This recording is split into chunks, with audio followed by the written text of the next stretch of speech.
بسم الله الرحمن الرحیم. خدمت دانشجویان محترم سلام عرض میکنم. صبحتون بخیر. آغاز ترم جدید رو خدمتتون تبریک میگم. انشاءالله که خوب و سرحال و قبراق آماده باشید تا ترم جدیدی رو با درس‌های جدید انشاءالله مطالب نوعی رو یاد بگیرید و در آینده ازش استفاده کنید. فقط من همین ابتدایی آیا صدای بنده رو دارید به صورت واضح و بدون مشکل؟ بله استاد، صاحب واضح داره. متشکرم، خیلی ممنون، متشکرم.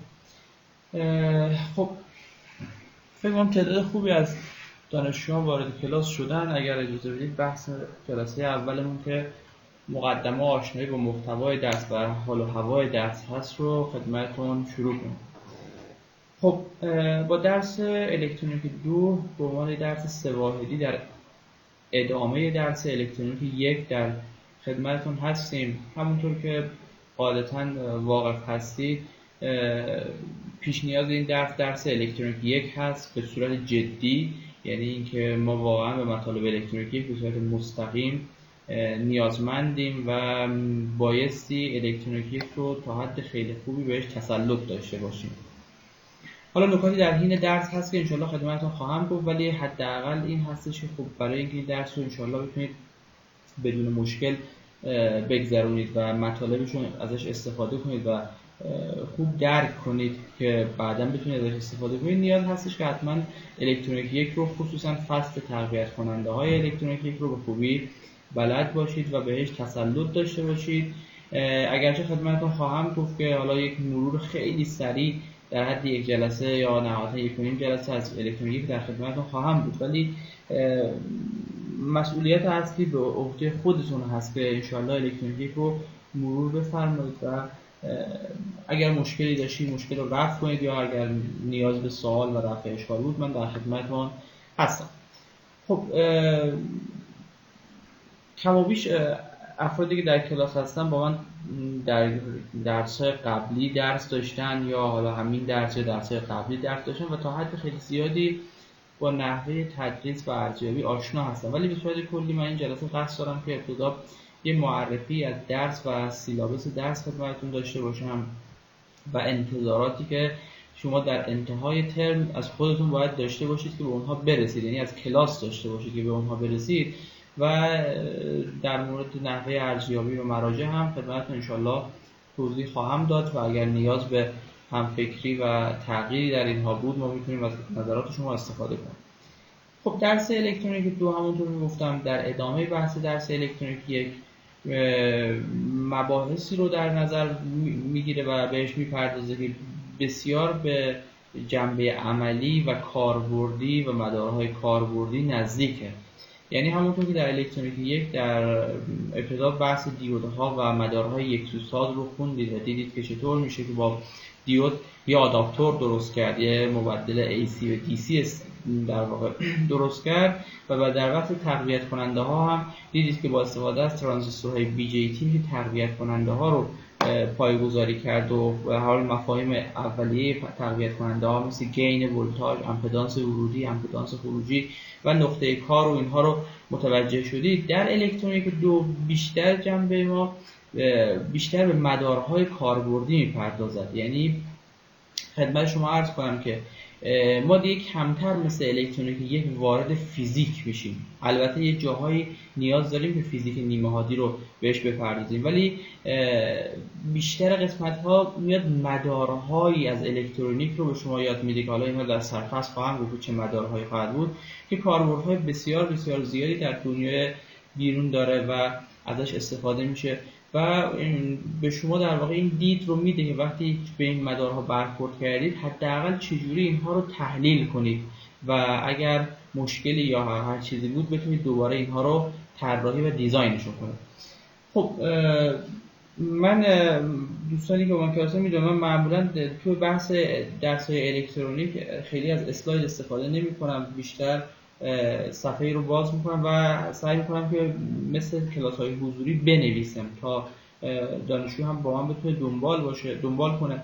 منتها مطلب نکته‌ای که وجود داره این که خوشبختانه در این درس در ترم قبلی ما تمام کلاس ها رو ویدیوهاش رو ضبط کردیم. حالا البته جز یکی دو تا کلاس که به هر حال از نظر ضبط و مشکل برخورده، ولی ما اکثر ویدیوها رو به صورت کامل برای درس الکترونیک دو داریم و بنابراین من تمام تلاشم این هستش که تمام این فایل ها رو به نوبت در اختیار شما قرار بدم. البته کلاس آنلاین در واقع برقرار هست و ما همه مطالب رو در کلاس آنلاین بیان خواهیم کرد. منتهای مطلب من انشالله جلساتی که ضبط شده رو پیش حداقل یه جلسه قبل رو در اختیار شما قرار میدم، یا یه جلسه بعد، یعنی یه جلسه قبلتر زودتر در اختیارتون قرار میدم که وقتی در کلاس میایید انشالله این جلسه رو نگاه کرده باشید و یه پیش مطالعه‌ای شده باشه که مفاهیمی که ما در کلاس میگیم رو بهتر متوجه بشید و بیشتر کلاس محل بحث و رفع اشکال شما باشد. یعنی ما سعی کنیم از مطالب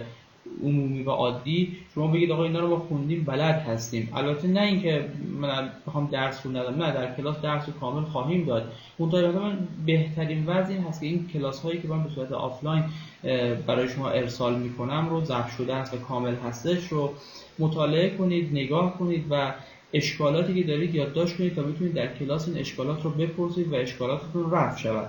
ولی به هر حال به صورت کلی ما نمیتونیم کلاس رو بر اساس رفع اشکال بذاریم، چون خیلی وقتا ممکنه دانشجوها بیان و کلاس اشکال خاصی نداشته باشن به هر علتی، یا حالا مطالعه نکردن یا درس بحث ساده بوده و ما چیزی کلاس رو بخوایم تعطیل کنیم. اینجوری نیستش. ما در واقع کلاس رو به صورت آنلاین برگزار خواهیم کرد و همه اون مطالبی که در ویدیوهای آفلاین گفتیم رو انشالله در کلاس هم ارائه خواهیم داد. منتهای مطلب دارم میگم بهترین حالت این هست که این ویدیوهایی که من در اختیارتون قرار میدم رو حتما قبل از هر جلسه کامل به دید یادگیری نگاه کنید تا بتونید ایرادها و اشکالهایی که به ذهنتون میرسه و مشکلاتی که دارید رو در کلاس مطرح کنید تا ما بتونیم انشالله این مشکلات رو برای شما حل کنیم و درس رو شما بهتر مفاهیمش رو متوجه بشید تا بتونید هم ازش بهره کافی رو ببرید و همین که به هر حال بحث نمره هست بتونید نمره مناسبی رو هم دریافت کنید. حالا من در روش ارزیابی کلی درس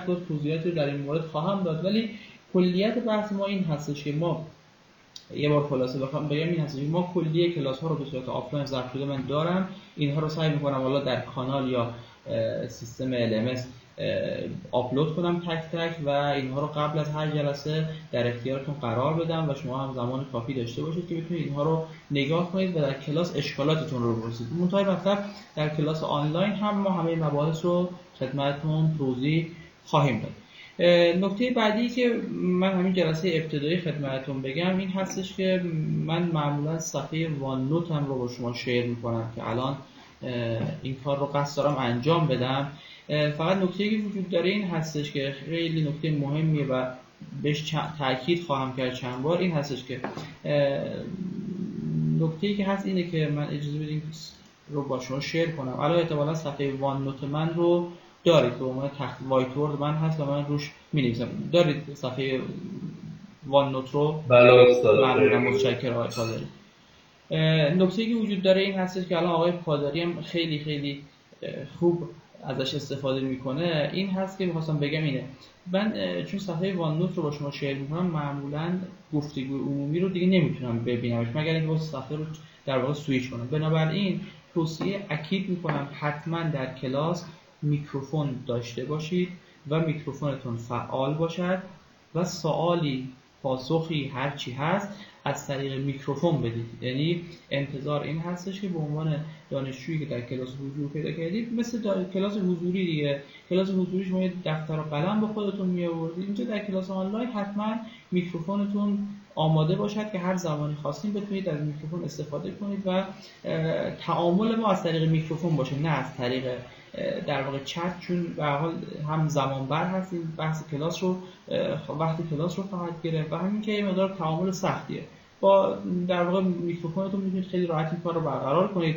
حالا من خدمتتون خواهم گفت توی قسمت ارزیابی هم یه قسمتیش در واقع بحث همین هستش که شما هر زمانی که من ازتون سوال چیزی کردم البته به عنوان نمره اضافه هست، حالا توضیح میدم، بتونید جوابگو باشید. مهم نیست جواب درست رو بدید، البته جواب درست دادن خوبه، مهم اینه که در کلاس آمادگی باشید داشته باشید حداقل بگید آقا من نمیدونم، من بلد نیستم، هیچ اشکالی نداره، ولی در کلاس حاضر باشید و میکروفونتون هم فعال باشه که ما بتونیم یک ارتباط دوستانه داشته باشیم و مشارکت شما رو هم در کلاس ان شاء الله داشته باشیم. خب من با توجه به اینکه ترم قبلی درس الکترونیک 2 رو به صورت از طریق LMS و آنلاین ارائه دادم، گفتم خب بسیاری از مطالبش دیگه تقریبا تدوین شده و با یه اصلاحات جزئی در واقع نمره‌دهی و ارزیابی ما تقریبا همون الگوی ترم قبل رو انشالله پیش خواهیم گرفت. حالا الگوی مناسبی بود از این جهت خب بسیاری از دانشجوها تا اونجایی که من دیدم رضایت داشتن و تعداد افتاده های این کلاس واقعیت خیلی زیاد نبود. به علاوه این که خوشبختانه دانشجو واقعا با من همکاری کردن و تا جایی که من میدونم خیلی کلمه بدی هست بگم ولی تقلب خاصی در کلاس انجام نشد و واقعا جزو کلاس‌های خیلی خوب من بود در الکترونیک. البته معمولا الکترونیک 2 همینطور هست، چون دانشجوها به یک بلوغی رسیدن که دیگه میدونن الان اینو مطلب رو یاد بگیرن. بنابراین توصیه من این هستش که حتما سعی کنید از همین ابتدایی تمام قسمت‌ها رو انشالله جدی بگیرید و روی همه این نمرات برنامه‌ریزی کنید تا بتونید در پایان ترم نمره مناسبی رو بگیرید. خب من دیگه خیلی مقدمات رو ادامه نمیدم، ابتدا می‌پردازم به سرفصل درس. پس یک بار دیگه تاکید میکنم از این جهت خیلی برام اهمیت داره، حتما میکروفون خودتون رو حالا از این جلسه یا از جلسه بعدی حتما فعال کنید و تا بتونید به سوالات من پاسخ بدید یا اگر سوالی دارید رو به صورت آنلاین بپرسید. خب همونطور که توضیح دادم الکترونیک 2 در ادامه بحث الکترونیک 1. ببینید حتما در الکترونیک 1 برای شما توضیح دادن که اصلا چرا نیاز هست ما علم الکترونیک رو یاد بگیریم و البته من اگر بخوام خیلی کلی بهش اشاره کنم این هست که شما اگر نگاه کنید در دنیای امروز از کودک چند روزه تا پیرمرد و پیرزن چند ده ساله 70 80 100 ساله با علم الکترونیک سر و کار دارن. حالا این وسایل الکترونیکی که باهاش سر و کار دارن یا به عنوان تفننی و تفریحی ممکنه باشه در واقع ساده ترین حالت، یا نه واقعا ممکنه جزء وسایل ضروری و حیاتی باشه. من براتون مثال میزنم از موبایلی که دست تقریبا اکثر افراد جامعه شما میبینید، از بچه چند ساله حتی و تا افراد بزرگتر، این تمام دنیای الکترونیک هستش و دنیای بسیار بسیار پیچیده‌ای هم داره که خب ما داریم تو الکترونیک 1 و الکترونیک 2 یه قسمت‌هایی از اینها رو باهاشون آشنا میشیم. نکته بعدی اینه که ممکنه این استفاده‌ها کاملا حیاتی باشه. مثال میزنم، یکی ما در واقع امروز علم الکترونیک در رشته بایومدیکال و مهندسی پزشکی پیشرفت خیلی زیادی کرده و در واقع وسایل پوشیدنی اصطلاحاً یا گجت‌های پوشیدنی تقریبا داره مثل ساعت مچی و هر شخصی دوست داره یه چنین چیزی رو داشته باشه تا علائم حیاتیش رو بتونه مانیتور کنه. حالا ممکنه این خیلی ضروری به نظر نرسه ولی قطعات و ابزارهای الکترونیکی در مهندسی پزشکی استفاده می شود که حیات یک شخص وابسته به اونهاست. حالا از دستگاه‌هایی که برای نظارت مثل دستگاه الکتروکاردیوگرام یا نوار قلب، نوار مغز و دستگاه‌های دیگری که فعالیت‌های الکتریکی بدن رو رصد میکنن گرفته که کار در واقع رصد کردن رو دارن، تا وسایلی که در واقع خودشون اینها به صورت مستقیم در فعالیت بدن نقش دارن. مثلا مثالی که من میزنم همیشه این هستش که شخصی که از نظر قلبی مشکل داره احتمالاً یک عبارتی مثل باتری شنیدید، تو قلبش باتری میذارن. البته این باتری نیستش، وسیله است به اسم پیس میکر که یک قطعه الکترونیکی است که داره نوسان یا ضربان مثلا 50 تا در دقیقه یا 60 تا در دقیقه رو برای قلب شخص درست میکنه و اگر این دستگاه نباشد شخص عملاً قلبش دچار فیبریلاسیون یا هر چیز دیگری میشه و به مشکل برمیخوره. یعنی میخوام بگم این علم الکترونیک بسیاری از جنبه‌های زندگی امروزی افراد رو پوشش داده و تحت تاثیر قرار داده و شخصی تقریبا نمیتونه خودش رو جدای از دنیای الکترونیک ببینه و مصرف کننده یا در واقع کانسیومر الکترونیک نباشه. برای همین به هر حال نیاز هست و از طرفی هم نیازهای ما هر روز به دنیای الکترونیک نیازهای تازه تری می شود. من فقط براتون مثال بزنم و سریع رد بشم چون اینها رو احتمالاً در الکترونیک 1 براتون تا حدی بحث کردم و موضوع رو توجیه کردم براتون. ببینید مثال میزنم، شما همیشه دوست دارید هر روز دوست دارید که موبایلتون یا لپتاپتون قطعه سبکتری باشه. خب این نیاز داره که ما هر روز مدارهای الکترونیکی جدیدتر و کوچکتری درست کنیم که بتونه همون قدرت پردازش رو داشته باشه. یا دوست دارید باتری لپتاپتون یا گوشی موبایلتون به جای 1 روز یا 2 روز مثلا 1 هفته دووم بیاره. خب این نیازمند به این هست که مدارهایی که داخل موبایل شما هستش توان مصرفیشون کم باشه. خب پس این نیاز هست که مهندس الکترونیک بتونه یک مدار جدیدتری نسبت به مدار فعلی ارائه بده که با توان مصرفی کم همون کارایی قبلی رو داشته باشن. بنابراین ما هر روز در دنیای الکترونیک با چالش‌های مواجه هستیم از نظر توان مصرفی، از نظر سرعت مدار. ما دوست داریم هر روز پردازنده هامون و سرعت پردازش گوشی هامون افزایش پیدا کنه. خب نیاز داریم مدارهایی رو طراحی کنیم که سریعتر باشه. خب میخوام بگم که هر روز با چالش ها و چالش هایی در دنیای الکترونیک آشنا میشیم و روبرو میشیم و خواسته های جدیدی که این خواسته های جدید نیازمند به طراحی مدارهای جدید هست و نوآوری هایی در الکترونیک. بنابراین به عنوان یک مهندس الکترونیک شما بایستی حداقل دانش اولیه رو نسبت به الکترونیک و مدارهای الکترونیک حداقل برای تحلیلش داشته باشید تا بتونید مدار رو تحلیل کنید و در صورت نیاز اون رو توسعه و بستش بدید. اینو در واقع علت این هست که ما اصلا نیازمند این هستیم که الکترونیک 1 رو بخونیم. اما الکترونیک 2 گفتم در ادامه الکترونیک 1 همون که در الکترونیک 1 شما مستحضر هستید ما با یه سری مدارهای بیسیک و وسایل ابتدایی و مبانی در واقع آشنا شدیم. یعنی یاد گرفتیم دیود چیه و بعد یاد گرفتیم ترانزیستور BJT چیه و یه سری مقدمات رو در مورد تقویت کننده های BJT و مدارهای حالا کاربردی دیودی مثل یکسوسازها و اینها برامون بیان کردن. اما واقعیتش اینه که دنیای الکترونیک به همین وسایل و قطعات و مدارها ختم نمی‌شود و اینها تازه به بسم الله است و ما در یه دیوایس یا قطعه‌ای مثلا مثل سلفون یا موبایلتون ما معمولا تقویت کننده های بسیار پیشرفته تری نیازمند هستیم و در واقع ویژگی های دیگری نیازمندیم که لزوما در اون چیزهایی که در الکترونیک می‌خونید ممکنه وجود نداشته باشه و البته در اونایی که در الکترونیک دو می‌خونید تماما وجود نداره چون بحث الکترونیک گسترده است و همچنان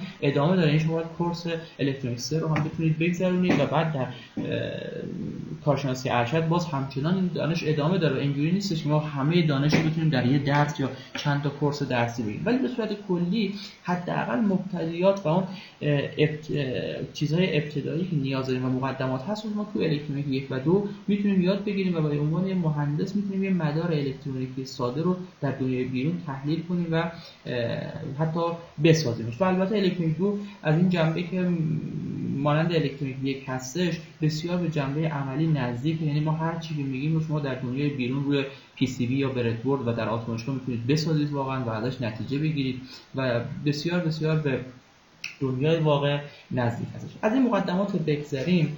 من ابتدا مباحث درسمون رو، مباحث و سرفصل ها رو خدمت شما بنویسم که قرار هست در این درس با چه چیزهایی آشنا بشیم و در آخر هم یک نتیجه گیری کنم که قرار هست چه چیزی رو یاد بگیریم. با توجه به این که افراد مختلف از کلاس‌های مختلف اومدن و قاعدتا خیلی از شماها با من الکترونیک 1 رو نداشتید، این یه چیز طبیعی هستش، من ترم قبلی الکترونیک 1 رو ارائه ندادم و ممکن البته ترم‌های قبل‌تر باشه ولی اکثرا دانشجویی هستید که ترم قبل الکترونیک 1 رو داشتید و این ترم می‌خواید الکترونیک 2 رو بگذرونید. بنابراین ممکنه که با افراد غیر از من درس داشتید ممکنه نوتیشن ها یعنی روش نوشتن های ما یه مقداری متفاوت باشه در الکترونیک 1 و حالا گین روش به دست آوردن گین چه میدونم امپیدنس ورودی و خروجی همه به یه جواب میرسن. ممکنه روش های مقدار متفاوت باشه یا نوتیشن ها متفاوت باشه. از این جهت من ترجیح میدم ابتدای امر یه مروری بر الکترونیک 1 داشته باشم و اون مباحث و نوتیشن هایی که نیاز دارم در الکترونیک 2 رو حداقل به شما یادآوری کنم و یه خط فکری رو بهتون نشون بدم که بدونید وقتی میخواید برید الکترونیک 1 رو برای خودتون مرور کنید چجوری نگاهش کنید و چجوری ازش استفاده کنید تا بتونید در الکترونیک 2 انشالله موفق باشید و هم حرف من رو متوجه بشید که چی دارم میگم در کلاس و هم من حرف شما رو متوجه بشم که چی در امتحان مینویسید یا در کلاس چی میگید و بتونیم راحت‌تر با هم تعامل برقرار کنیم. از این جهت که نوتیشن هامون شبیه به هم بشه. پس بنابراین من ابتدا مروری بر الکترون 1 رو خواهم کرد در حد 1-2 جلسه. اما باز هم میگم وظیفه اصلی و خدمتتون بر عهده خودتون هست، از این جهت شمایی که باید این درس رو بگذارید و الکترونیک 1 رو بایستی بلد باشید و به این درس ورود کنید، یعنی بر الکترونیک 1 مسلط باشید. ببینید من چندین بار در کلاس الکترونیک 2 همیشه میگم اگر الکترونیک 1 رو، حالا میگم کدوم بخشش بیشتر مهم هست، اگر الکترونیک 1 رو بهش تسلط نداشته باشید در الکترونیک 2 هم به مشکل برخورد خواهید کرد. چرا؟ چون الکترونیک 2 چیز جدیدی نیست، فقط داستان اینه که یه سری مدارهای جدیده، وگرنه روش تحلیلش از یه جایی به بعد شبیه همون الکترونیک 1 خواهد شد. و معمولا باز هم در کلاس الکترونیک 1 و 2 میگم اکثر مشکلی که معمولا دانشجوها دارن در الکترونیک 1 و 2 نیست، یعنی دانشجو مفاهیم الکترونیک خوب متوجه میشه، ولی مشکل اصلی در درس مدار 1 هستش که در واقع یا درست نمیتونه KVL رو بنویسه یا نمیتونه KCL رو بنویسه و یه جا تو مثبت و منفی و نوشتن KVL و KCL دچار مشکل میشه و تمام مسئله رو متاسفانه اشتباه حل میکنه. منتها مطلب دیگر بحث مدار 1 گذشته و ما امیدواریم که همه شما تسلط نسبی رو به مدار 1 و حل این مدار مقاومت خطی داشته باشید و بتونید معادل تفلن و نورتون رو به دست بیارید. کما که در الکترونیک 1 هم این حداقل چیزهایی بود که شما برای ورود الکترونیک 1 نیازش داشتید. بنابراین من روی مدار خیلی بحث نمی‌کنم، ولی انتظار دارم که حداقل دانش الکترونیک 1 تون رو به اندازه کافی داشته باشید و بتونید حداقل در واقع این مباحثی رو که من خدمت شما عرض می‌کنم رو بتونید این مباحث رو ببخشید یه چند لحظه رو اجازه بدید. توی بحث الکترونیک 1 داستانی که بود این بود که خدمتتون داشتم عرض می‌کردم که ما حواسمون پرت کردن. خب به یه سری از مطالب بیشتر ندید. ببینید به صورت کلی تو الکترونیک 2 ما خیلی به دیود واقعیتش مدارهای دیودی وارد نمیشیم، یعنی کمتر شما دیود می‌بینید، شاید 1% هم دیود نبینید. بنابراین من نمیگم دیودو بلد نباشید، ولی انتظاری در مورد دیود ندارم چون مسائل دیودی معمولا توش نداریم، ولی بیشتر روی بحث تقویت کننده ها و امپلیفایرهای BJT هستش که من انتظار دارم به تقویت کننده ها و مفاهیم اونها آشنا باشید. حالا چه مفاهیمی بیشتر مد نظر من هستش؟ یکی، ترانزیستور BJT رو خوب بشناسید. 2، نواحی کارش رو بدونید چی هست. 4 تا ناحیه کار داره: فعال مستقیم، اشباع، چه میدونم فعال معکوس و خاموش، و بدونید که کدوم ناحیه کار به در تقویت کنندگی میخوره. مدل هاشو بدونید چیه، مدل سیگنال پیچینگش چیه و روابطش، و بتونید نقطه کار رو به دست بیارید، یعنی بایاس رو بتونید به دست بیارید که این ترانزیستور در چه جریانی بایاس شده، درسته؟ و بعد بتونید یک تقویت کننده رو حلش کنید، یعنی تقویت کننده های کامان امیتر، کامان کلکتور و کامان بیس رو بهش تسلط داشته باشید و به راحتی بتونید بهره ولتاژ، امپدانس ورودی و امپدانس خروجی رو چیکار کنید؟ محاسبه کنید. انتظار حداقلی که از شما دارم این هستش.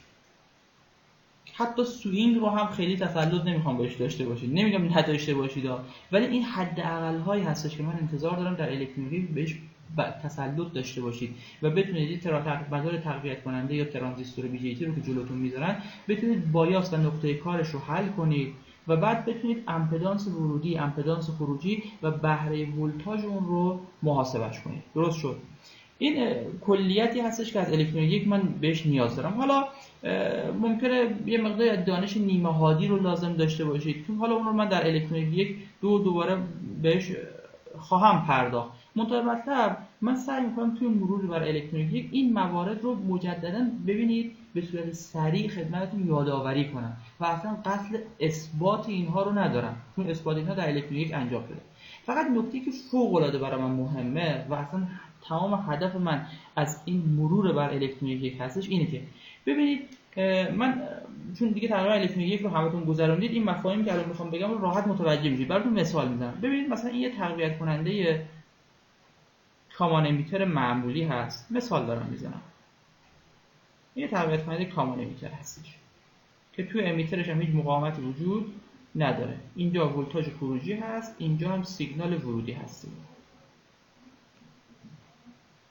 این RSC هست، این هم مقاومت‌های بایاس R1 و R2 هست. فرض کنید این ترانزیستور در یه نقطه کاری بایاس شده که همه شما روش به دست آوردن این نقطه کار رو بلد هستید. می اومدید معادل تونن R1 و R2 رو قرار میدادید، ولتاژ تونن رو هم قرار میدادید که اگر اینجا مثلا ولتاژ تغذیه VCC باشه، این ولتاژ تونن میشه VCC در R2 به R1 به علاوه R2 و بعد این ترانزیستور رو میکشیدید، میومدید یک KVL در حلقه ورودی میزدید، ازش جریان نقطه کار رو به دست می آوردید. بعد از این جریان میومدید پارامترهای سیگنال کوچیک مثل GM، RO و RPi رو محاسبه میکردید. حالا من اینا رو یه توضیح مختصر خواهم داد. حالا نکته‌ای که وجود داشت، اینو خوب دقت کنید، نکته‌ای که وجود داشت این بود که در الکترونیک شما اولین گامی که برای حل بهره انجام میدادید این بود که میومدید مدل سیگنال کوچیک میگیرید. یعنی به جای این ترانزیستور از مدل سیگنال کوچیک ترانزیستور استفاده میکردید. یعنی این پارامترهای سیگنال کوچیکی که به دست آوردید رو، یعنی RPi رو میذاشتید، GMV پای رو به دست میذاشتید و RO رو قرار میذاشتید و بعد میاد بقیه مدار رو رسمش میکردید و بعد با نوشتن KVL و KCL دیگه با یه مدار مقاومت خطی سر و کار داشتید. KVL KCL ها رو داخل این مینوشتید و شما خدمتتون عرض کنم که میتونید بهره امپدانس ورودی و خروجی رو به دست بیارید. منتها مطلب در انتهای جانم بفرمایید. خیلی سریع صحبت می‌کنید. یعنی الان جایشو متوجه نمیشید یا قطع و وصل میشه؟ نه جا میمونیم از صحبت بعد تصویر هم یک مقدار دیلی داره. چشم سعی میکنم یه مقدار چشم منتاش البته ویدیوش هم تهیه میکنم در اختیارتون حتما قرار خواهم داد این جلسه رو ان شاء الله اگر مشکل برنخوره. البته داره ضبط هم میشه تو LMS ولی چشم من الان قرار نیست اصلا مرور کنم علای الکترونیک ها، فقط میخوام بهتون یک نکته‌ای رو در اینجا تذکر بدم. و اون نکته اینه که ببینید ما با حل مدل سیگنال کوچیک میتونستیم این مدار رو حلش کنیم. منتها در انتهای الکترونیک دیگه وقتی رسم اینها آشنا شدید و بلد شدید، اومدن گفتن نگاه کنید وقتی شما میخواید بهره یک کامان امیتر رو به دست بیارید دیگه نیاز نیست هر دفعه برید یک کامان امیتر رو مدل سیگنال کوچیکش رو رسم کنید، بلکه میتونید بهره ولتاژ پایه کلکتور به ولتاژ بیس در یک کامان امیتر یا همون VO به VI شما همیشه هست منهای GM در کل بار کلکتور. یا ممکنه در برخی از کلاس ها اساتید اینجوری بگن کل مقاومت یا بار کلکتور تقسیم بر یک روی GM. فرق نداره، هر دو یه چیز هستن. درسته؟ ما اصطلاحاً به این روش حل من میگم روش ذهنی، یعنی روش حل ذهنی. ما به این روش حل میگیم روش حل ذهنی.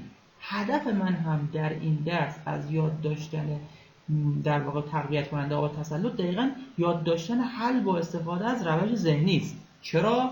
به خاطر اینکه در درس الکترونیک دو دیگه مدارها ممکنه لزوما به سادگی یک مدار یک نباشه تقویت کننده، ولی یک تقویت کننده چند طبقه یا یک تقویت کننده تفاضلی، حالا مفاهیمش رو باش آشنا خواهیم شد، باش سر و کار داشته باشید. اگر بخواید بیاید مدل سیگنال کوچیک بذارید و حل کنید، خصوصا در بحث فیدبک ممکنه در واقع 1 ساعت طول بکشه حل مسئله و یه مثبت و منفی شما اشتباه کنید همش به هم بریزه.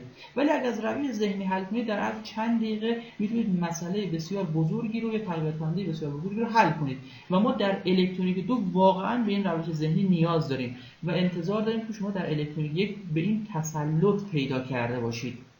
حالا فقط یه سوالی من دارم از دانشجویان، بعدم نمیاد که حداقل در این قسمت گفتگو عمومی دوستانی که با این روش ذهنی در الکترونیک یک آشنا هستن، البته حالا چه آشنا باشید چه نباشید باید برید مطالعه کنید، اگرچه من این رو در کلاس الکترونیک دوم مرور خواهم کرد به صورت کلی، البته اثبات نمی‌کنیم چون دیگه اثباتش میشه الکترونیک که در واقع خدمت بسیار وقت گیره، ولی دوست دارم ببینم دانشجویانی که با این طرز حل کردن آشنا هستن لطفاً یه علامت به علاوه یا ضربدر ارسال کنن که من ببینم چند درصد کلاس این روش رو حداقل دیدن.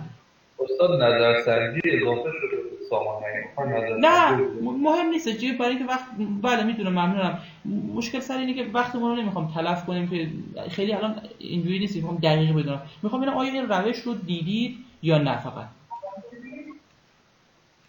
وگرنه بله نظرسنجی میشه انجام داد. خیلی خوب، بسیار بده. پس اکثرا اینو کم و بیش دیدید، خیلی خوبه. منتها مثلا همونطور که گفتم ممکنه با نوتیشن های متفاوت دیده باشید. یعنی یکی میگه کل بار کلکتور تقسیم بر رکیو جی ام، یکی میگه منهای جی ام در کل بار کلکتور. هر دو یه چیز هست. من اینجا سعی میکنم نوتیشن هامون رو با هم دیگه یکی کنیم که در ادامه درس به مشکل انشالله برخورد نکنیم. پس از مرور الکترونیک یک من قصد و غرضم بیشتر این قسمت داستان هست که این روابط ذهنی رو خدمت شما من چیکار کنم، توضیح بدم و بیان کنم و انشالله شما هم در مرور خودتون این کار رو انجام میدید و سعی میکنم یک سری تمرین مروری هم از الکترونیک یک انشالله بدم خدمتتون که بتونید در تمرین ها هم این کار رو انجام بدید و معلم حل تمرین هم انشالله براتون اونها رو حل کنه. خب این میشه بحث مرور بر الکترونیک. در حد 1 تا 1.5 جلسه ما انشالله به این بحث خواهیم پرداخت. بحث بعدی که دیگه از اینجا بعد الکترونیک رو شروع میشه، بحث بعدی کاربرد تقویت کننده های این درس بسیار بسیار کاربردیه، یعنی کاربردی تر از الکترونیکیه و بسیار به عمل نزدیکتر هم هست. تقویت کننده های عملیاتی اصطلاحاً آپ امپ هست.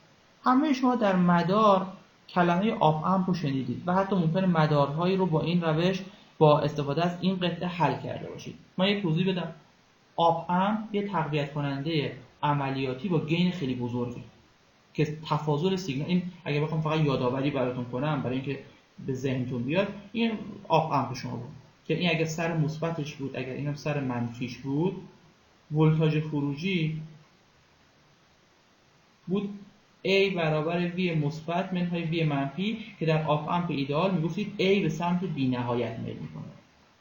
خب ما اینجا در فصل دوم، فصل اولمون در واقع میشه، ما کاری که انجام میدیم این هستش، دقت کنید، ما کاری که انجام میدیم این هست که میایم این تقویت کننده های عملیاتی رو دوباره از نو برای شما رفتارهاشون رو تشریح میکنیم. دقت کنید، رفتارش رو تشریح میکنیم چیه و بعد مدارهای کاربردی رو برای شما میسازیم و تحلیلش رو به شما یاد میدیم، به طوری که خواهید دید میشه با این تقویت کننده مداری ساخت که از سیگنال ورودی انتگرال بگیره، مشتق بگیره، دو تا یا چند تا سیگنال رو با هم جمع و تفریق کنه و اصلا میتونید باهاش یک کامپیوتر آنالوگ بسازید. حالا وقتی بهش برسیم ان شاءالله این رو بهتر متوجه خواهید شد.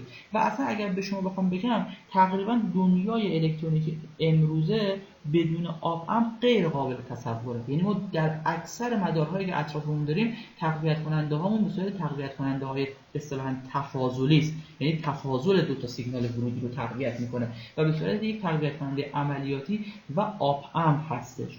و اتفاقا در دنیای بیرون، یعنی در بازار آی سی های متعددی وجود داره که داخلش از این آپ امپ ها وجود داره که یکی مثلا از این آپ امپ های معروف آپ امپ 741 هست که اگه تو اینترنت سرچ کنید وجود داره و حالا از آپ امپ های تخصصی تر و گرونتر هم هستش. منتها عمومی ترینش این آپ امپ هستش که یه تقویت کننده تفاضلی در اختیار شما میده که گین بسیار بالایی هم داره. بعد میتونید ازش بسیاری از مدارهای کاربردی رو بسازید. به اونجا که برسید خواهید دید خیلی راحت میتونید تقویت کننده با هر گین دلخواهی که میخواید بسازید، فقط کافی اندازه مقاومت یا دو تا مقاومت رو تغییر بدید. این میشه بحث دو. منتها مطلب نکته‌ای که وجود داره اینه که خوب دقت کنید، ما توی بحث الکترونیک یک قبلها ترانزیستورهای ماسفت رو قبلها که میگم مال مثلا چندین سال، مثلا 7-8 سال پیش بود، ترانزیستورهای ماسفت هم و یا جیفت هم توضیح داده میشد توی الکترونیک یک. منتهاش من میدونم الان تقریبا هیچ جایی در الکترونیک یک ماسفت توضیح داده نمیشه و اصلا ماسفت رو باهاش برخوردی نکردید. برای همین من در فصل اول قبل از اینکه آپ امپ رو بیام مطرح کنم، ابتدا شما رو با یک ترانزیستوری به نام ترانزیستور ماسفت آشنا خواهم کرد. ترانزیستور ماسفت، شما اگر در الکترونیک ممکنه بهتون گفته باشن ما انواع مختلفی از ترانزیستورها رو داریم. یکی از ترانزیستورها همون ترانزیستور BJT بود که شما یاد گرفته بودید، اصطلاحاً ترانزیستور پیوند دو قطبی که حالا یک فیزیکی داشت و پیوند یه فیزیکی داشت که از یک قطعه P یا N مثلا NPN تشکیل شده بود یا PNP تشکیل شده بود. طرز کارش یه جوری بود و بالاخره تو مدار میتونه باعث تقویت کننده بشه. در کنار این ترانزیستور یه ترانزیستورهای دیگه‌ای داریم به اسم ترانزیستور FET. حالا این فت ها انواع مختلفی داره، میتونه جی فت باشه که بحث ما اصلا تو الکترونیکی 2 و 1 نیستش، یا میتونه ماسفت باشه، ترانزیستورهای ماسفت. ما قرار هست در فصل دوم ترانزیستورهای ماسفت رو به شما به عنوان یک ترانزیستور جدید، یعنی همونجور که بی جی تی رو به شما معرفی کردن، ما ماسفت رو بهتون معرفی کنیم و در کنار این تقویت کننده، یعنی در کنار این ترانزیستور ماسفت وقتی به شما میگم ابتدا فیزیکش رو میگم، بعد طرز کارش رو میگم چجوریه، بعد در مورد بایاسش صحبت میکنیم، چون میدونید یه ترانزیستور برای اینکه درست کار کنه باید بره توی ناحیه کار خاصی کار کنه، بعد بایاسش کنم در یه ولتاژ جریان. بعد که بایاس رو گفتیم میریم سراغ تقویت کننده های ماسفت. تقویت کننده های ماسفت، دقت کنید این تقویت کننده های ماسفت این تقویت کننده های بی جی تی است، فقط ترانزیستوری که در داخلش استفاده شده از جنس ماسفته. حالا اینکه ترانزیستور فت چی هست، یا اصلا ترانزیستور اثر میدان هم بهش میگن، یا فیلد، توضیح میدم اینا رو نگران نباشید، همه این مفاهیم رو توضیح خواهیم داد. فیلد افکت ترانزیستور، یعنی در واقع این از سه کلمه فیلد، افکت و ترانزیستور گرفته شده این فت. حالا یک نوع خاصش ماسفته که اتفاقا تکنولوژی روز دنیاست، یعنی پردازنده و سی پی یویی که داخل کامپیوتر شماست، خوب گوش کنید این رو، سی پی یو و پردازنده‌ای که داخل کامپیوتر شماست، داخل گوشی موبایل شماست، همه اینها مبتنی بر تکنولوژی ماسفته، یا اصطلاحاً مبتنی بر تکنولوژی سیماس هست. حالا باز بعداً میگیم سیماس همون ترانزیستورهای ماسفت نوع N و P، همه اینها رو توضیح خواهم داد. میخوام بگم که این ترانزیستورها ما باید باهاشون آشنا بشیم، برای اینکه این ترانزیستورها یه خواصی دارن که بی جی تی ها ندارن. یکی از خواص مهم این ترانزیستورها اینه که این ترانزیستورها رو در اسکیل بسیار بسیار بزرگی میتونن بسازن، میتونن اینقدر، دقت کنید، میتونن اینقدر این ترانزیستورها رو کوچیک کنن که تعداد زیادی از اینها رو در روی یک آی سی یا یک تراشه قرار بدن، فقط به خاطر اینکه اینا فیزیکشون با بی جی تی متفاوته. خب من برای اینکه نقطه اولیه تو ذهنتون ایجاد بشه، ببینید همه شما سی پی یو کامپیوتر رو دیدید. سی پی یو یه قطعه‌ای هست که شاید ابعادش، یعنی زیر فن کامپیوترتون و هیت سینکش رو اگر باز کنید، مثلا یه آی سی هست به اندازه شاید مثلا 2 سانتی متر در 2 سانتی متر یا 3 سانتی متر در 3 سانتی متر. دقت کنید ابعاد خیلی کوچیکه. خیلی جالبه که اگه به شما بگم که داخل این سی پی یو حداقل، بذار از شما سوال کنم، بذار از دوستانی که در کلاس هستن سوال کنم، فکر می‌کنید در داخل این سی پی یویی که حالا در داخل کامپیوتر شماست، چه اینتل چه حالا هر برند دیگری که باشد، و این سی پی یویی که الان تو نسل چه می‌دونم 8 و 9 و اینها هستیم از شرکت اینتل و غیره، به نظر شما در داخل این سی پی یو چند تا ترانزیستور وجود داشته باشه خوبه؟ یه عدد میتونید به من بگید؟ توقعتون اینه که چند تا ترانزیستور توش وجود داشته؟ 150. 150 تا چی؟ 150 تا نه نیستش. آیه آدالی بودن. بله. خب بیشتره کمتره؟ بله. 1 میلیارد استاد. احسنتون درسته آیه فراد. 1 میلیارد 1.5 میلیارد آیه صادقی درست گفتن، بله آیه نظری درست گفتن. حدود 1.5 میلیارد ترانزیستور وجود داره. حدود 1.5 میلیارد ترانزیستور. شما تصور کنید چجوری تو ابعاد 3 سانتی متر 1.5 میلیارد رو جا دادن. ممکن بگید این ترانزیستورها زیاد بودنش چه مهمه؟ ببینید شما هر ترانزیستوری که دارید، این ترانزیستور یه قسمتی از این مداره. مثال میزنم، اگه داخل سی پی یو تون شما مثلا یه جمع کننده داشته باشید، یه مداری که بتونید عمل جمع رو انجام بده، خب در هر ثانیه فقط همون یه عمل جمع رو میتونید انجام بدید. مثال دارم میزنم. ولی اگر 10 تا مدار جمع کننده داشته باشید، همزمان میتونید 10 تا عملیات جمع رو انجام بدید و سرعت پردازش شما بالا میره. خب بنابراین برای اینکه بتونید چندین مدار داخلش داشته باشید، نیاز به چندین ترانزیستور دارید و هر چه ما بتونیم تعداد ترانزیستورها رو در داخل آی سی یا سی پی یو بیشتر کنیم، در واقع داریم قدرت پردازش اون سی پی یو رو داریم زیادش می‌کنیم، سرعت پردازش رو داریم زیاد می‌کنیم و شما کامپیوتر سریعتر و قوی‌تری رو خواهید داشت. پس این 1.5 میلیارد ترانزیستوری که اینجا وجود داره، اینا نمیتونن با بی جی تی بسازن. همه اینها با ترانزیستورهای سیماس ساخته شدن. یعنی ترانزیستورهای ماسفت که باز خواهیم گفت ترانزیستورهای ماسفت دو نوعن، ان ماس داریم یعنی مثل بی جی تی که ان پی ان داریم و پی ام پی داریم، اینجا هم ترانزیستورهای ان ماس و پی ماس داریم. به مجموع ان ماس و پی ماس اصطلاحا میگن سی ماس، چون سی برگرفته شده از کلمه کامپلیمنتاری است، یعنی مکمل، یعنی هم ان هم پی. حالا با این کار من ندارم، این رو مفاهیمشو بهتر متوجه خواهیم شد. میخوام بگم این تکنولوژی سی ماس و ترانزیستور سی ماس تکنولوژی روز دنیاست. البته این به این معنی نیست که بی جی تی استفاده نمیشه، نه، بی جی تی کاربردهای خاص خودش رو داره که اگر وقت بشه باز در مورد اون هم اشاره خواهم کرد. ولی میخوام بگم به عنوان یک مهندس الکترونیک شما نیاز هست با ترانزیستورهای ماسفت هم آشنا بشید که من در فصل اول قبل از کاربرد تقویت کننده عملیاتی سعی می‌کنم این ترانزیستور ماسفت رو همونجور که در الکترونیک بی جی تی رو به شما پله پله گفتن، مدل سیگنال کوچیکش، چه می‌دونم فیزیکش، طرز کارش و تقویت کننده‌های ماسفت و اینها رو گفتن، ما میتونیم اینجا خدمت شما عرض کنم که ترانزیستور ماسفت رو معرفی کنیم با همون لول.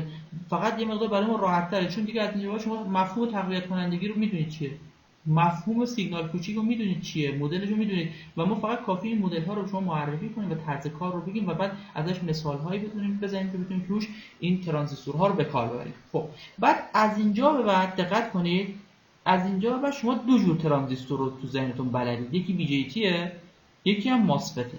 بنابراین تمام مدارهایی که از اینجا به بعد در الکترونیکی دو باش مواجه میشید ممکنه داخلش ترانزیستور بی جی تی باشه، یعنی تقویت کننده های با بی جی تی باشه مثل کامان امیتر، کامان کلکتور، کامان بیس، یا ممکنه مبتنی بر ماسفت باشه که اون وقت تقویت کننده هاش میشه کامان سورس، کامان گیت، کامان درین. همه اینا رو میشنویم ما. من اگه دارم فقط سریع میگم از اینجا هم بگم که اصلا الان نیاز نیست اینجا رو توضیح بدم، فقط برای اینکه یک ذهنیتی در ذهن شما ایجاد بشه که شما توقعتون از این درس چیه و قراره چه چیزی بیاد بگید. خب بعد ممکنه هم مدارهایی ببینید که توش بی جی تی داره و یا ماسفت و یا اینکه اصلا مخلوط اینها رو داشته باشه، یعنی هر دو اینها رو با هم دیگه داشته باشن. بنابراین از اینجا بعد دیگه آمادگی این رو باید داشته باشید. بی جی تی رو آمادگیشو در الکترونیکی کسب کردید، ماسفت رو هم اینجا در حد چند جلسه ما آمادگی رو ان شاءالله کسب خواهیم کرد. بعد میرسیم به کاربرد تقویت کننده عملیاتی، میگیم آقا اگه یک آپ امپی داشته باشیم میشه باهاش مدارهای کاربردی ساخت. بعد میگیم در فصل بعدی تو این فصل یعنی فصل، من اگه اسم این فصل رو بذارم این فصل 0 باشه، این فصل 1 باشه و این هم فصل دوم باشه، ما تو فصل 2 کاری با داخل آپ هم نداریم، یعنی میگیم یه المان سه گوش داریم، این ورودیش اینم خروجی، یعنی همون کاری که تو مدار 1 شما انجام بدید احتمالاً، منتهاش اینجا به صورت کاملتر و مفصل‌تر کنیم. منتهاش در فصل 3 میگیم خیلی خوب، حالا این المانی که میتونه اینقدر کارهای خیلی خوب انجام بده چجوری ساخته میشه؟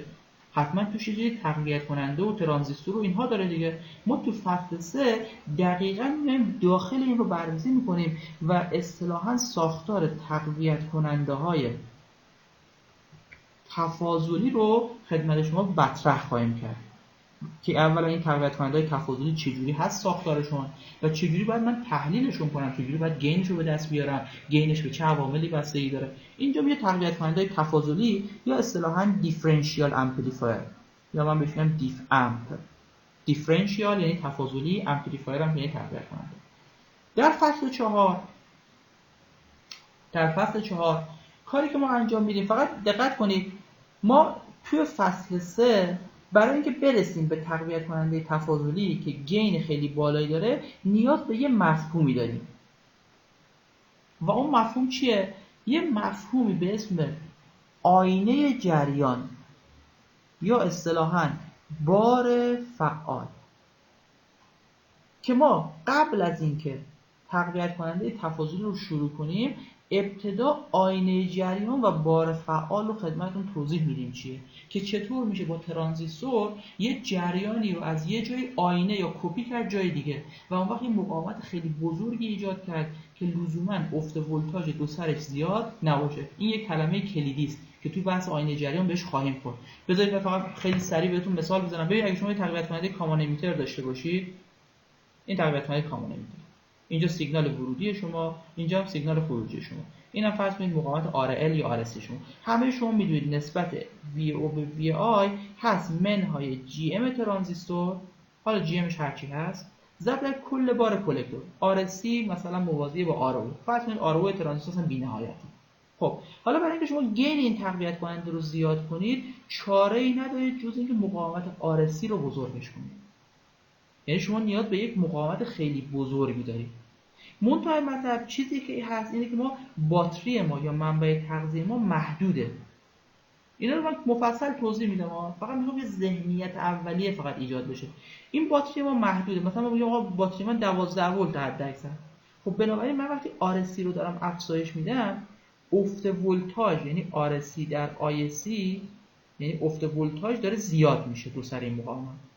مثلا اگه من بخوام مثال میزنم، اگه بخوام گین بی‌نهایت بگیرم یعنی RSC باید بی‌نهایت باشه.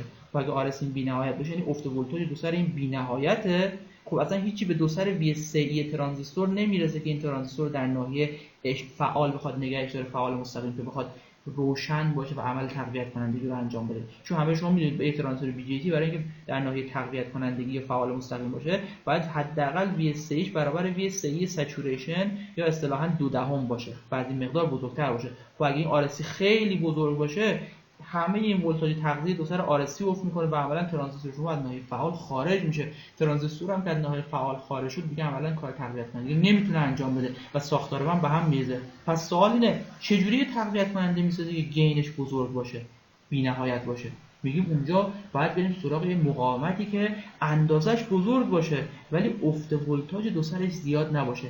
بعد مجبوریم بیایم از مفهوم آینه جریان و بار فعال استفاده کنیم. بنابراین باز قبل از اینکه من فصل 3 رو شروع کنم ابتدا آینه‌های جریان و بار فعال رو خدمت شما شروع می‌کنم، مفاهیمشو میگم، کاربرداشو میگم و بعد میگم اون وقت تقویت کننده تفاضلی رو میگیم و وقت میگیم چجوری آپامپ اصلا بسازیم یا داخل این آپامپ چه ترانزیستورها با چه شکلی قرار گرفته که واقعا میتونه این کار رو انجام بده. ببینید چون تا به حال در الکترونیک شما تمام تقویت کننده‌های ساختید و دیدید یه ورودی داشتن، یه خروجی داشتن که خروجی شما A برابر ورودیتون بود.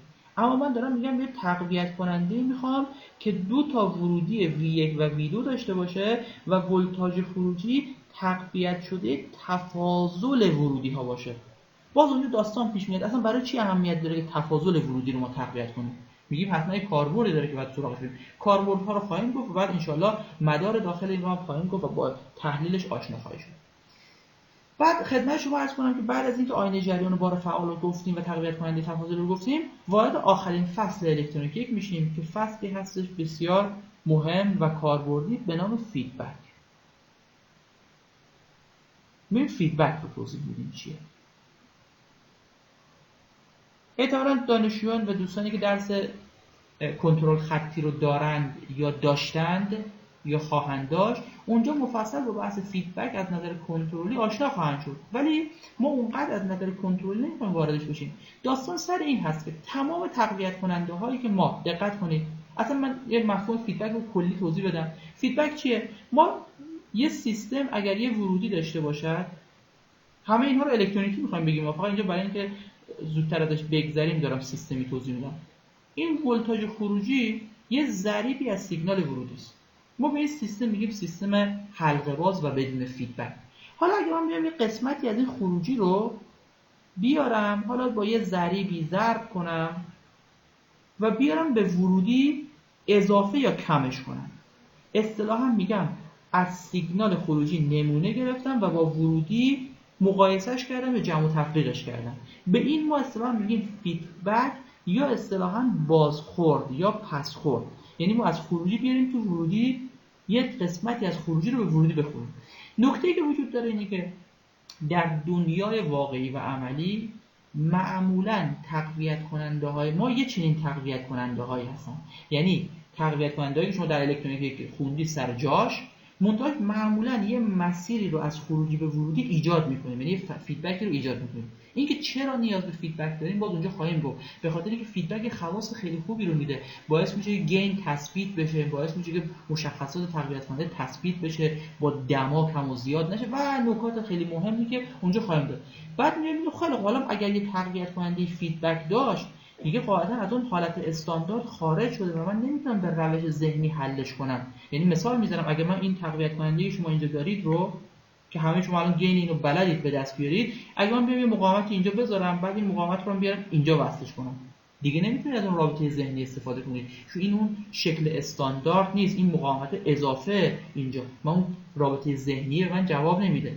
میایم اونجا در فصل آخر دقت کنید یه تئوری رو به نام تئوری فیدبک مطرح میکنیم که به شما اجازه میده این قسمت از مدار رو قطع کنید و با یه تغییراتی در خود این مدار دوباره مدار رو به مدار بدون فیدبک تبدیلش کنید و برش گردونید به الکترونیک 1 یا به فصل‌های اولیه الکترونیک 2 و بدون مدار رو بدون مشکل و ذهنی حلش کنید و بعد از روی این پارامترها برسید به خواسته نهایی مدارتون. یعنی ما در فصل 4 تئوری فیدبک رو مطرح می‌کنیم و اینکه مدارهای الکترونیکی که فیدبک دارن رو چجوری باید حل کنیم. من به صورت کلی اگر بخوام بگم فصل‌ها ما همین 3 فصل رو داریم، ببخشید همین 4 تا فصل رو داریم در الکترونیک. یعنی ابتدا با ماسفت آشنا میشی، با مدارهای ترانزیستور ماسفت، بعد کاربرد آف امپ رو متوجه میشیم چیه، بعد تقویت کننده‌های تفاضلی رو خواهیم داشت و بعد هم مسئله فیدبک.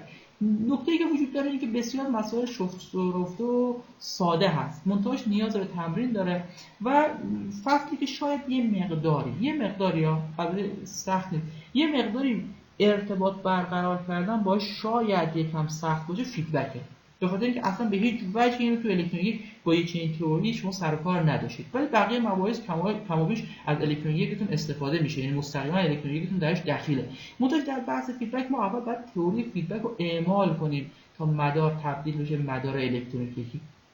بنابراین یه سری اثبات ها داره، یه سری روابط داره، منتها بعد از اینکه اثبات کردیم دیگه یه قانون کلی و یه روش کلی و یه راه کلی براتون خواهیم گفت که اگر اون روش رو انجام بدید بدون هیچ مشکلی مسئله رو حل می‌کنید و خیلی هم ساده این اتفاق خواهد افتاد. این سرفصل هایی هستش که ما ان شاءالله در بحث الکترونیک الکترونیک 2 دنبال خواهیم کرد. مراجع ما چی هست؟ مراجع ما یکی از مراجع در واقع کتاب میکرو الکترونیک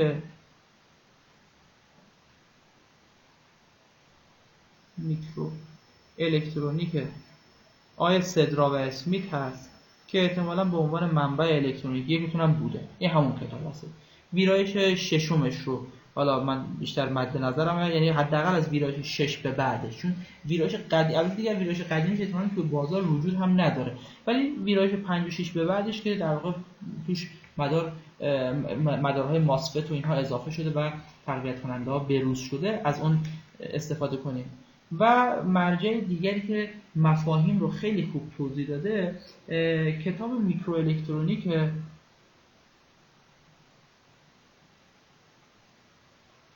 مبانی میکرو الکترونیک آقای بهزاد رضوی که باز اینم احتمالاً بهزاد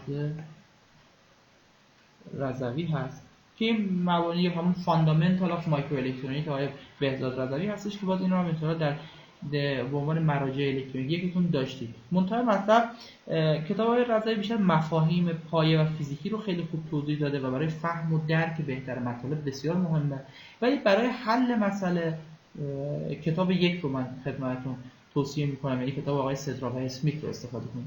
و اگه نیاز به تمرین‌های حل شده بیشتری دارید خیلی بهتون توصیه میکنم کتاب الکترونیک 2 آقای دکتر تقی شفیعی رو ازش استفاده کنید. این 3 تا منبعی هستش که ما این 2 تا منبع رو برای درسمون استفاده میکنیم و کسی هم اگر نیاز به حل تمرین داره، تمرین‌های و مثال‌های بیشتر داره، میتونه چیکار کنه؟ از این کتاب آقای تقی شفیعی استفاده کنه. البته مراجع دیگه هم میشه استفاده کرد، مثلا کتاب الکترونیک 2 آقای میرعشقی رو میشه استفاده کرد. کتاب زیاد هستن، کتاب آقای گری میر هستش میشه استفاده کرد که من دیگه حالا بیشتر از این اسمش هست طراحی مدارهای مجتمع آنالوگ. بالا در دانشجویی هستن که میخوان به صورت ادوانس‌تر و پیشرفته تر یاد بگیرن. کتاب آقای گری و میر هستش. حالا بهتر انگلیسیشو بنویسم چون فارسیش نمیدونم تا چه حد اینجوری درست هستش. کتاب آقای گری و میر هستش که باز من میگم توصیه من این هستش که حداقل یکی از این 3 کتاب رو تهیه کنید، حالا چه نسخه الکترونیکیش یا هارد کپیش یا هر چیز دیگری رو و حتما یکی از این رفرنس ها رو دنبال کنید. ولی باز هم میگم برای حل مسئله و تمرین این 2 تا کتاب رو من خدمتتون معرفی میکنم. برای مفاهیم پایه‌ای کتاب آقای بهزاد رضوی رو خدمتتون توصیه خواهم کرد. این هم میشه مراجع ما. بحث بعدی بحث ارزیابی هست. من این ارزیابی رو هم بگم و بعد صحبت‌های شما رو اگر نظری دارید میشنوم. بحث بعدی بحث ارزیابی. خب من در ترم قبلی در واقع که ترم مجازی بود ارزیابی رو یه مقدار تعداد میان ترم ها رو همیشه در کلاس‌های حضوری یکی برگزار می‌کردیم. اومدم برای اینکه دانشجوها متضرر نشن تعداد میان ترم ها رو بیشتر کردیم و همه نمره رو روی پایان ترم لحاظ نکردم به این ترتیب که ما در واقع تو ارزیابی حداقل 2 تا میان ترم داریم. حداقل ندیگه اصلا انشاءالله 2 تا میان ترم داریم. میان ترم اول و یه میان ترم دوم. میان ترم اولتون نمره‌ای که خواهد داشت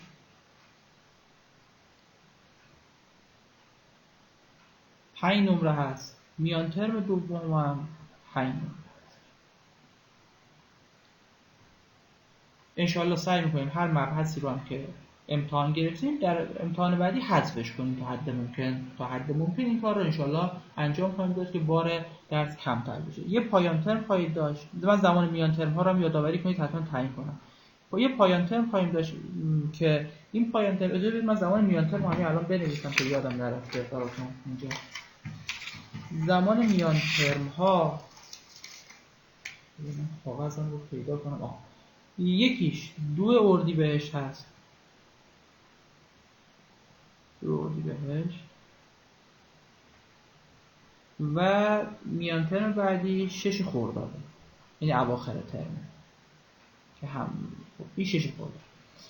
بعد پایان ترمتون هم که در واقع چیز حدود 6 نمره خواهد داشت.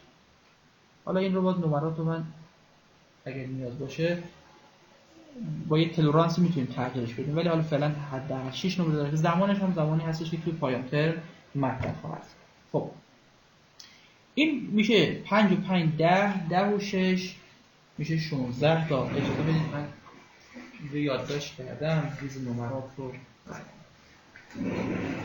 من اینجا بذاریم یه بازه براش بذاریم، اینجوری بهتره که دستمون در آخر ترم باز باشه. 5 تا 6 نمره، این یکی 5 تا 6 نمره، ولی معمولا همون 5 نمره است. پایان ترم هم 6 تا 8 نمره خواهد داشت. بعد خدمتتون عرض کنم که یه سری تمرین داریم. ببینید من یه نکته رو خدمتتون میگم. البته شما دیگه تقریبا چندین ترم دانشگاه بودید و خودتون به این موضوع کاملا واقفید.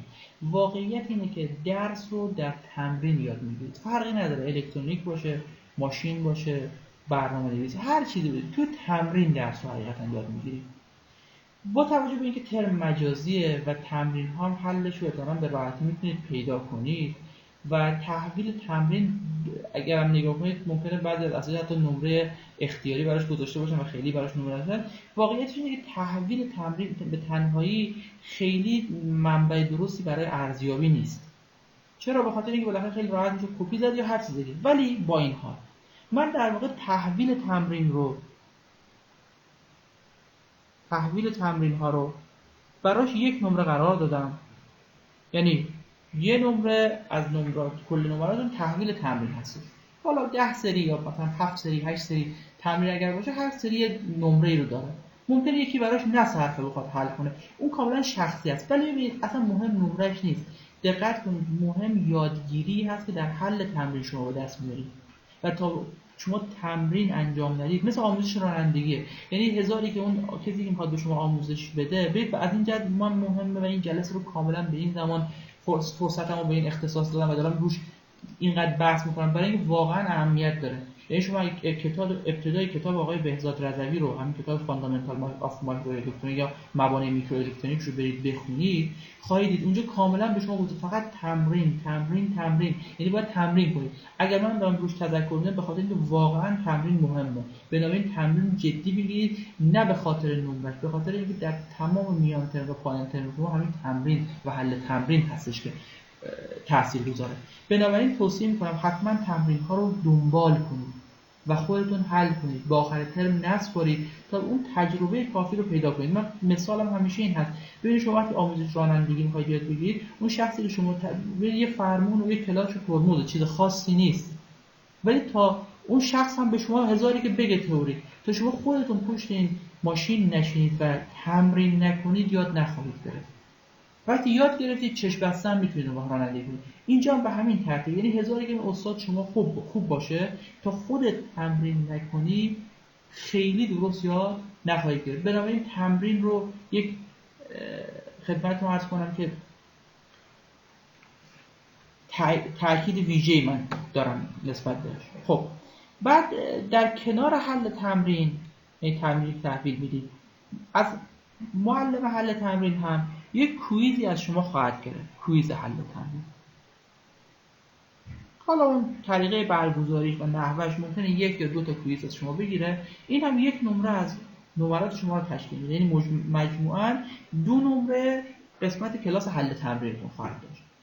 بعد با توجه به اینکه ترم خدمتتون عرض کنم که مجازی است و اکثر شما خدمتتون عرض کنم که دسترسی به آزمایشگاه و قطعات و وسایل ندارید، من پروژه عملی رو که هر ترم به عنوان نمره اضافی میذاشتم رو حذفش میکنم. در ترم قبلی این کار انجام میدم، به جاش در واقع چیکار میکنم؟ یه پروژه نهایی شبیه سازی براتون میذارم، پروژه نهایی طراحی و شبیه سازی که فقط با اورکد و اینها شما باید شبیه سازی کنید و براش هم 1.5 تا 1.5 نمره در نظر گرفتم، برای اینکه همه دانشجو دیگه بهش دسترسی داشته باشن. اینجوری نباشه که یه نفر از نظر مالی یا از نظر دسترسی به آزمایشگاه وسعت بیشتری داره و میتونه انجام بده، یه نفر ممکنه نتونه به خاطر کمبودها انجام بده. ولی یه تمرین پروژه نهایی و شبیه سازی رو همه میتونن دسترسی دارن به این نرم افزار که انجام بدن. من برای 1.5 نمره اضافه گذاشتم. منتها مطلب ما علاوه بر پروژه شبیه سازی و پروژه نهایی شبیه سازی که اختیاری هم هست، اینو دقت کنید، و در کنار این تمرین ها، اینو تمرین های دستی هم، یعنی دستی حل میکنید و میگید، یه تمرین شبیه سازی هم داریم، تمرین شبیه سازی کامپیوتری. این تمرین 2 نمره از پایان ترم شما رو تشکیل میده، یعنی مجموعاً تمرین‌های شما که به 2 قسمت کامپیوتری و دستی هستن 4 نمره خواهد داشت که نمره قابل توجهی هم هست. بنابراین توصیه میکنم این قسمت تمرین‌های شبیه سازی رو از دست ندید، نمره‌شو حتما انجام بدید. فقط خودتون انجام بدید که اگر یه وقت نیاز شد به صورت حضوری ازتون به صورت آنلاین ازتون تحویل بگیرید بهش تسلط داشته باشید. اینو حتما بهش توجه بفرمایید. تمرین شبیه سازی کامپیوتری هستش که در فکر کنم تا آخر ترم 1 یا 2 تا تمرین شبیه سازی داشته باشید. 2 تا تمرین شبیه سازی دارید. یکی از یکی از بخش ابتدایی هستش و یکی از بخش انتهایی خواهد. شما 2 تا احتمالاً تمرین شبیه سازی دارید ولی پروژه اختیاری هستش. بنابراین این 2 تا رو با هم قاطیشون نکنید. ما یه تمرین شبیه سازی داریم، یه پروژه نهایی داریم. پروژه نهایی کاملا اختیاریه و به جای پروژه ساخت من قرار دادم، ولی تمرین شبیه سازی اختیاری نیست، یعنی باید تحویل بدید. البته اجباری هم نیست که ممکن نمره‌شو نخواد، ولی به صورت کلی جزء نمراتتون خواهد بود. در کنار اینها این ترم سعی کردم حضور و مشارکت و نظم کلاسی رو نمره‌شو پررنگ‌تر کنم. هر ترم حداکثر نیم نمره بود، این ترم 0 تا 1 نمره، البته اضافی هست، اینا نمرات اضافی هستن، اینا که راش مثبت گذاشتم نمرات اضافی هستن. دقت کنید اینا نمرات اضافی هستن. حضور و نظم و مشارکت و پاسخگویی کلاسی رو، بیشتر مشارکت برای من مهمه، اینو چیکار کردم 0 تا 1 نمره براش لحاظ کردم. خب حالا که این نمره رو اضافه کردم، نمره اضافی البته، یعنی اگه غیبت داشت به حد مجاز نمره از 20 نمرهش از دست نمیره، چون اگه دقت کنید من نمرات جوری چیدم که شما نمره نهایی از 22.5 نمره، یعنی از 20 به علاوه 2.5 نمره، یعنی 2.5 نمره حداقل نمره اضافی داشته باشید. حالا اینجا دقت کنید. مطلب منظورم از همین ابتدا ترم بگم، منظورم از حضور و مشارکت کلاسی چیه؟ آیا اینه که همه سوالا رو پاسخ درست بدید؟ نه لزوما. مهم اینه که در کلاس میکروفون داشته باشید، دقت کنید و وقتی ازتون سوالی پرسیده شد میکروفونتون رو باز کنید، پاسخ بدید. مهم نیست پاسخ حتما درست باشه، همین که پاسخ دادید که آقا من یادم رفته، اینم خودش پاسخ، اشکالی نداره، قرار ما تو این درس یاد بگیریم و دوباره یادآوری بشه. مهم اینه که در کلاس مشارکت داشته باشید و حضور داشته باشید که این رو هم تأکید میکنم، حتما یه میکروفون فعال داشته باشید، میکروفون داشته باشید. اگر دنبال نمره کامل این هستید حتما میکروفون داشته باشید که موقعی که سوالی پرسشی ازتون انجام میشه یا حتی خودتون اشکالی دارید میخواید بپرسید، نیازی نباشه که از طریق قسمت در واقع گفتگو عمومی با چت این کار رو انجام بدید، چون واقعا هم وقت گیره و همین که ممکن مفهوم سوال شما رو من از طریق نوشتار متوجه نشم و خیلی راحت‌تر با 2 کلمه صحبت کردن بهتون برام تاکید میکنم حتما در این ترم همه افراد در کلاس با میکروفون حاضر باشن و میکروفونشون فعال باشه. بنابراین لطفاً بهانه این رو نیارید میکروفونم وصل نمیشه یا هر چیزی. توجه کنید همونطور که من میکروفونم وصل میشه و کمتر دچار مشکل میشه، شما به همون ترتیب فرقی براتون قاعدتاً نباید داشته باشه، چون سیستم علمی در دو طرف جوابگو هست.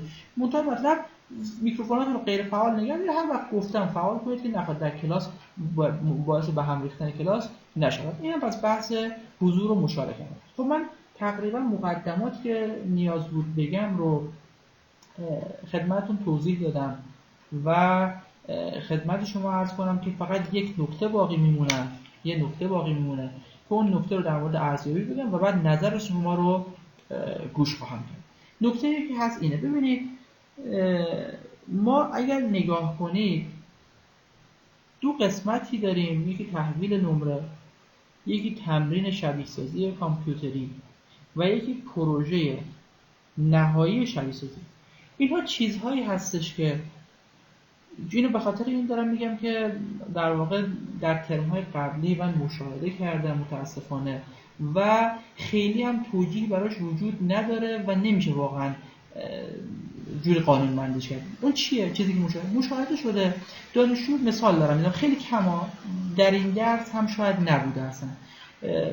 دانشجو از نمرات میان ترم و پایان ترم مثلا از 5 و 5 و 6 مثلا 16 نمره مثال میزنم، از مجموع 16 نمره 3 نمره گرفته یا 4 نمره گرفته، بعد از حل تمرین و شبیه سازی و پروژه 5 نمره گرفته. خب این ببینید روش درستی برای ارزشیابی نیست. نمیگم خودش انجام نداده، ممکنه خودش انجام، روش درستی برای ارزشیابی نیست، به خاطر اینکه دانشجو مبانی رو یاد نداره، چجوری تمرین ها و شبیه سازی ها رو پروژه ها رو انجام داده. این مقدار خیلی درست نیست. بنابراین من در واقع یه شرطی رو میذارم، اگرچه معمولا هم تا به حال بهش عمل نکردم به این شرط، ولی حداقل بذارید به عنوان قانون بذاریم که یه ترغیبی بشه برای اینکه هم شما هم در واقع به سمت نمرات بالاتر برید و نمرات بهتر بگیرید. و اون اینکه شرط در واقع گرفتن نمرات اضافی، شرط تأثیر نمرات اضافی منظورم نه تمرین هاست، منظورم این بخشه برای قسمت نمره اضافی هستش. شرط تأثیر نمرات اضافی اینه که مجموع میان ترم و پایان ترم شما اگر 16 هست حداقل 50% رو کسب کنید. یعنی مثلا یه چیزی حدود 7-8 نمره از میان ترم و پایان ترم، یعنی از اصل نمره حداقل بتونید نصفش رو بگیرید دیگه. یعنی از میان ترم اول مثلا 2 بگیرید، از میان ترم دوم مثلا 2.5 3 بگیرید، از پایان ترم مثلا از 6 3 بگیرید، یعنی نصفش رو بتونید بگیرید. مجموع میان ترم و پایان ترم حداقل 50% چی باشه؟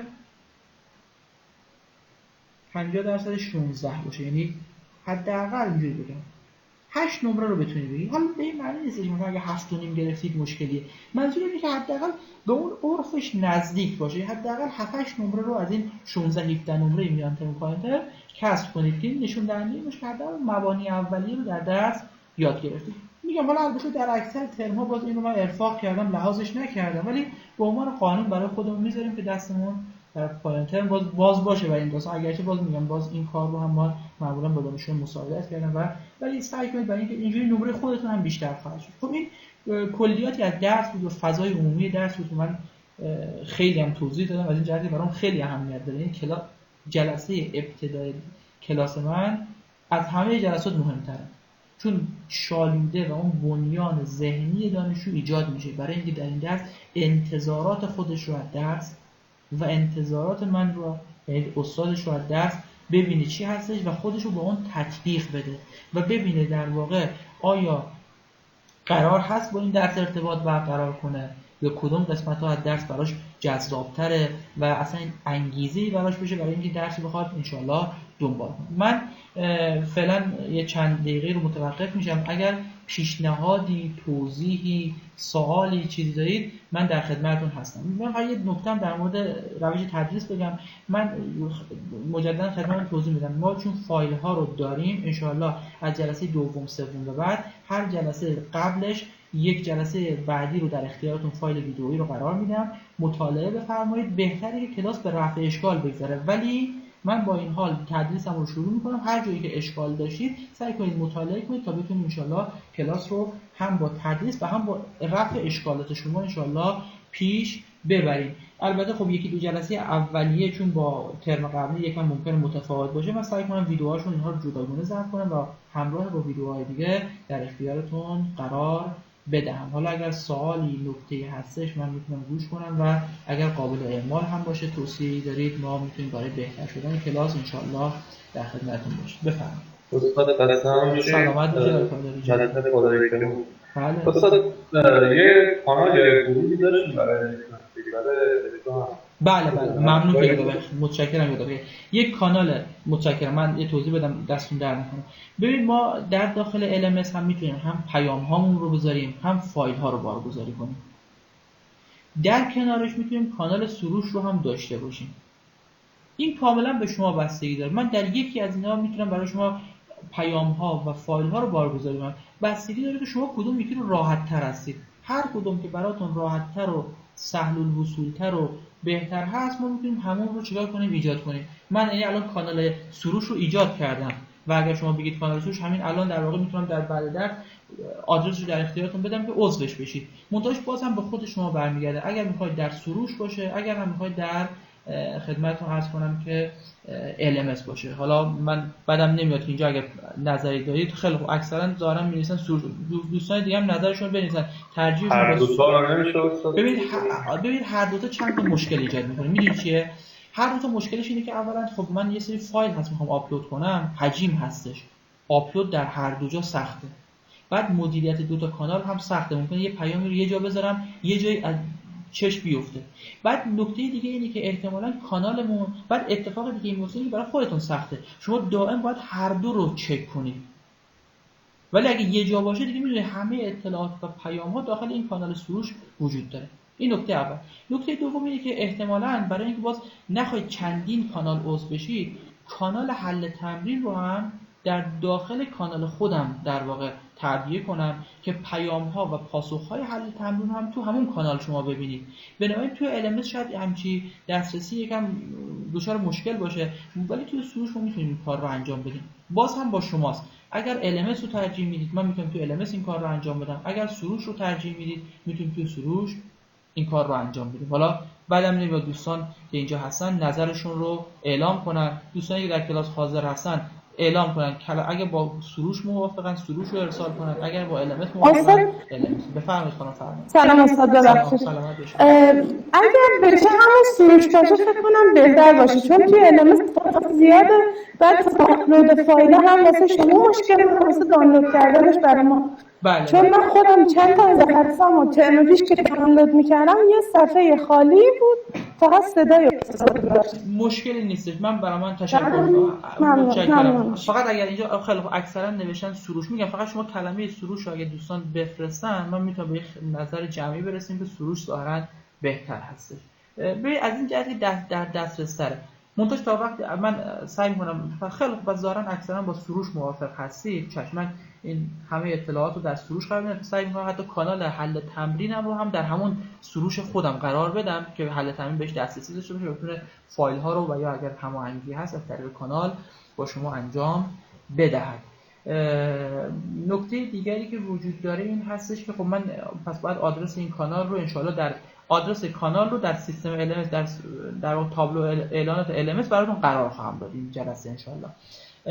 خب پیشنهاد دیگری، سوال دیگری اگر هست بفرمایید. نحوه امتحانات چه صورته؟ نحوه امتحانات ممنونم سوال کردید. نحوه امتحانات خب خیلی از دوستان با من درس‌های دیگه داشتن آشنان، ولی دوستانی که آشنا نیستن، ببینید امتحانات خودتون میدونید غیر حضوریه. معمولا 1 یا 2 تا سوال در هر امتحان میان ترم یا پایان ترم داده میشه و یه زمانی هم براش در نظر گرفته میشه که حالا بسته به این که از دوربین و وبکم برای رصد امتحان استفاده کنیم، زمان امتحان میتونه بیشتر از زمان امتحانی باشد که بدون دوربین باشه، برای اینکه بالاخره کلیت امتحان سالم بودنش حفظ بشه. اگرچه دانشجو در الکترونیک 1 و 2 معمولا این کار رو انجام نمیدن، من یعنی به این خرد رسیدم، من واقعا در ترم قبلی هیچ دانشجویی رو محکوم به تقلب ندیدم و نکردم. واقعیتش ممکنه در درس‌های دیگه اتفاق افتاده باشه ولی در الکترونیک 2 همچین چیزی نبوده، چون دانشجو تقریبا به یک فکری رسیده و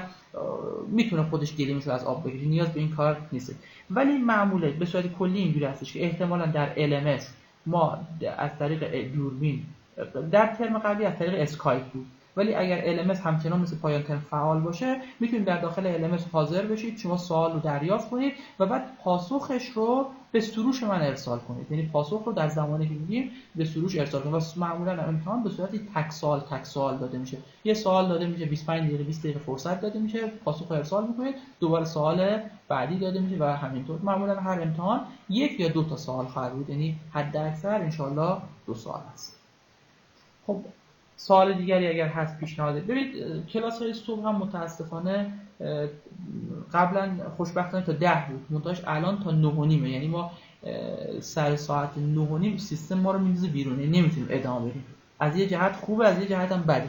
منتها مطلب حالا با خوبی و بدیش کار ندارم، میخوام بگم ما کلاس ما به صورت ایدئال مفیدش 1 ساعت و ربع 1 ساعت و 20 دقیقه خواهد بود، یعنی ما معمولا تا ساعت 9:20 دقیقه کلاس رو میتونیم چیز کنیم. بنابراین اینو دقت کنید که از نظر زمانی البته مشکلی نداریم، با توجه به همه فایل‌های آفلاینی نداریم، ما مشکلی از نظر زمان نداریم، ولی میخوام بگم که کلاس‌ها مثل قبل نمیتونیم خیلی دیگه طولش بدیم، مجبوریم در رأس ساعت کلاس رو تمام کنیم، چون کلاس‌های صبح هم مثل کلاس‌های بعد از ظهر 1 ساعت و نیم شده است. اگر سوال دیگری، پیشنهاد دیگری دارید بفرمایید. استاد پروژه و تمرین شبیه سازی که گفتین داخل اورکد انجام بله در اورکد هستش، اسپایس. بعد فایل آموزشی دارید یا خودمون باید دیگری پیدا کنیم؟ ببینید احتمالاً اکثرا در الکترونیک 1 و مدارک با اسپایس آشنا هستید. این نکته اول.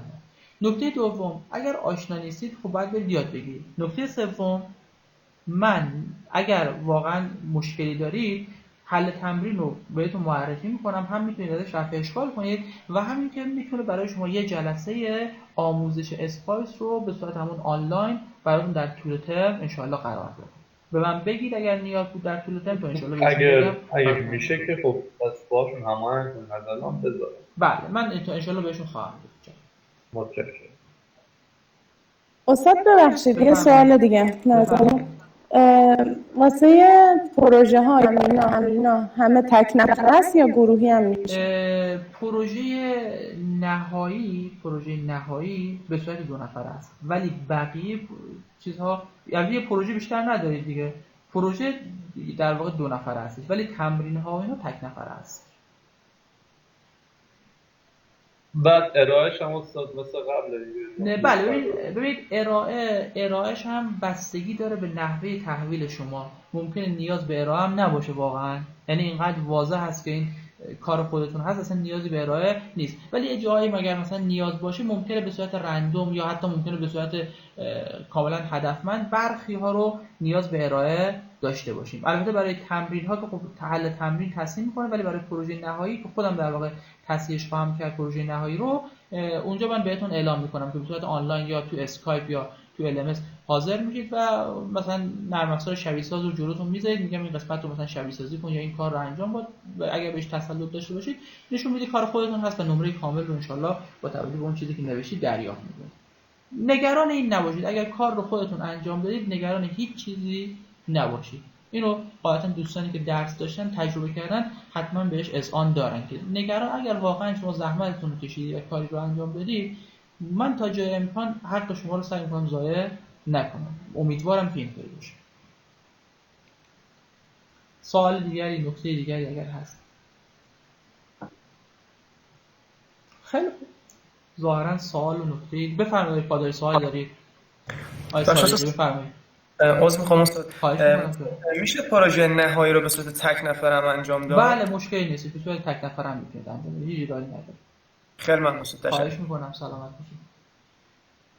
خیلی خوب. من ازتون تشکر میکنم که جلسه اول رو تعداد خیلی زیاد خوبی اومدید. یعنی تقریبا 26 نفر اومدید. البته نمیدونم کلاس چند نفر ثبت نام کرده، ولی احتمالاً همون حدود 32 نفر باشه، ولی افراد به صورت حضور خوبی داشته. ان شاءالله تا آخر ترم به همین ترتیب باشه و در کلاس مشارکت داشته باشید. فقط یک بار دیگه خدمتتون میگم لطفاً میکروفون هاتون رو فعال داشته باشید. از جلسه بعدی که در صورت نیاز به پرسش و پاسخ ان شاءالله بتونید پاسخگو باشید و خیلی وقت گرفته نشود. من هم خدمت شما خسته نباشید میگم و تشکر میکنم مجددا و اگر سوالی نیستش همه شما رو به خدای بزرگ میسپارم. جلسه بعدی استاد میشه یک شنبه درست؟ جلسه بعدی هفته زوج اگر هستش بعد دیگه هفته بعدی دوباره. خسته نباشید. سلامت باشید. مجددا خسته نباشید. بفرمایید. سوال دارید آقای قادری؟ خیر استاد من تشکر. خب من هم خسته نباشید میگم و همه شما رو به خدای بزرگ میسپارم. خدایا رو نگهدار.